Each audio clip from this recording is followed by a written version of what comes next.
Gina and I are going to talk to you a little bit about some of the things that I would do with her and do with her on a regular basis to get her ready to ride.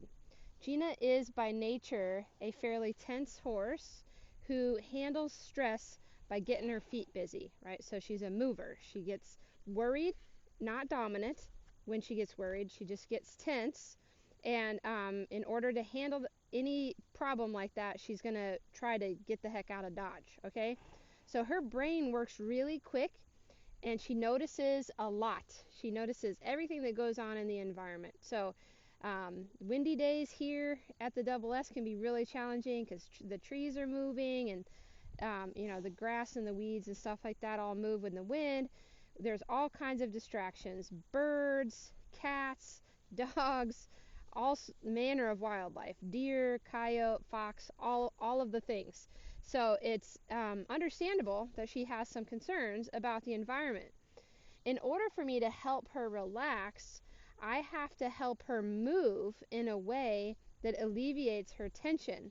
And I have to keep the conversation dynamic enough that she doesn't have so much time and mental space to worry about what's going on in her environment. So even just as we stand here, you can see how much she looks around and is looking for, where's the boogie monster? Where's the next potential danger? And I actually like that about her. I like that she notices her environment, because she's going to see potential problems coming from a long ways away. And now that we have the kind of relationship where she checks in with me about that, then I feel like we're less likely to have anything surprise us. She's going to tell me there's something in the grass or something to be concerned about down the trail way before I ever see it. Okay, so then I'll have options. Mostly, if I'm riding, I want the option to get down before anything gets too crazy. So I'm going to ask her to move around, and we're actually going to travel in circles, but instead of being neutral, which I still want to be able to do, but instead of initially being neutral, I'm going to turn with her in an effort to keep her mind with me. I want to prove to her that the best place to be is with me. When you feel good, the best place to be is with me. When you feel worried, the best place to be is with me.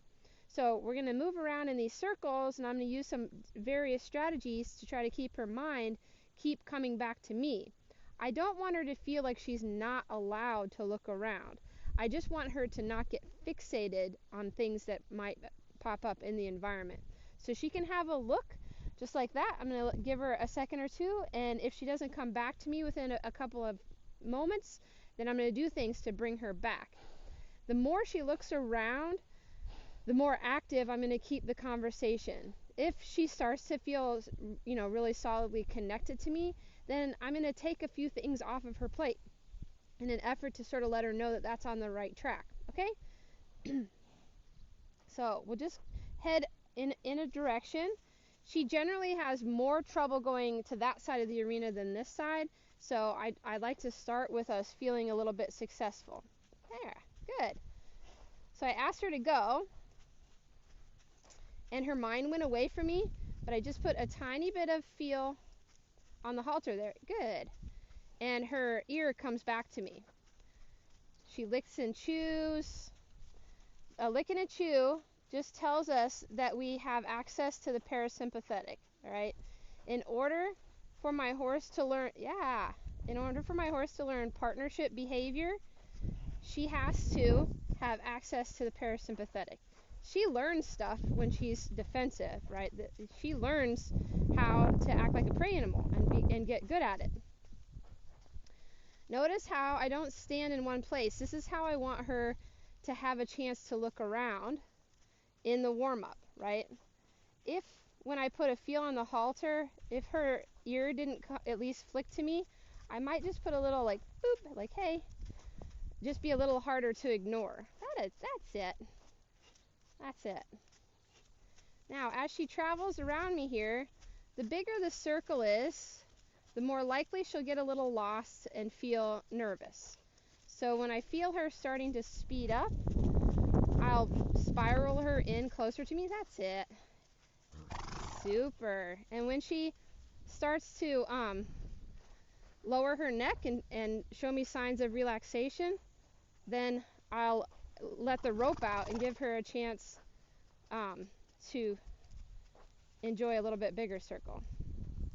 The goal is that I could trot around here and not have to turn with her to keep bringing her mind to me, which is not available right now, but at least her ear keeps coming back. That's it. So that's it. I still would like to take these circles and be able to travel around the arena here and not feel compelled to turn with her. But I'm only going to do that when she can stay connected to me while she travels, no matter what's going on in the environment, when she can stay relaxed, that's it, and when she can be responsive. When those things are working for me, that's it. That's my baby. Then I might see if I can just do one lap without turning with her. And she did all right. She got a little tense there. Whoops, there's a spook. That's okay. They've gotten much smaller. That's my girl. That's my girl. That's my girl.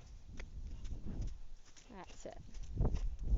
But even as I turn with her, that's it. That's it. I'm not dictating to her. That's nice. That's nice. Right? I'm not telling her to keep trotting, keep trotting, keep trotting. I'm not telling her keep going left, keep going left, keep going left. I'm turning with her so that I can make corrections in a timely manner, but not in an effort to micromanage, maintain gait, and maintain direction. Okay? Now, all of this felt really nice to me, especially because she just had a nice big sigh. There's only one thing left to do before I want to saddle her, and that is I'm going to ask her to canter. The reason being is that sometimes when we're riding, a spook includes a canter. And I want to ask her to canter and see if she can bring her emotions back down. She still finds cantering a little bit stressful. That's my girl. But she's getting better. Because I ask her to come down out of the canter before we trigger the sympathetic nervous system. So each time she canters, my goal is that it's okay if she's concerned. I just don't want her to be defensive. And that's not to say that I've done it perfectly every time. We're bound to make mistakes. The only way for us to know where those edges are is to be willing to make some mistakes like that and then learn from them and do better the next time. There we go. There we go. That was nice. That was nice.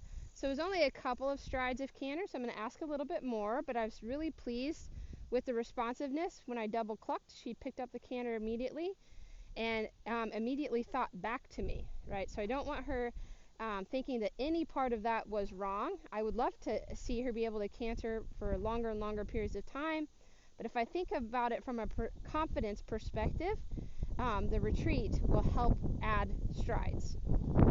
And with quality, right? She'll be able to stay relaxed and connected to me. Good job. Okay, let's see if we can get a little right lead canter.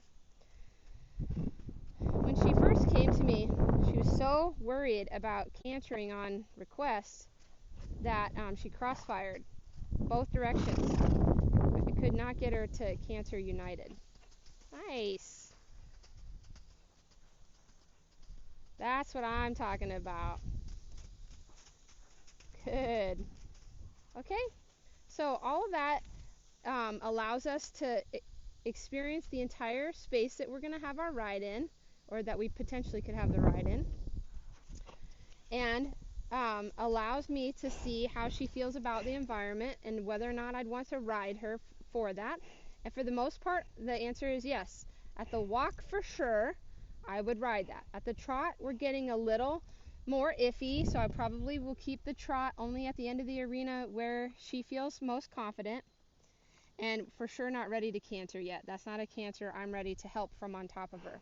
Okay, so now the plan is to get her saddled and do all of those things again with the saddle on. As soon as I put the saddle on, it changes the context and has the potential to change her results. Okay? So I hope you found that helpful, and give it a try. Let me know how it goes.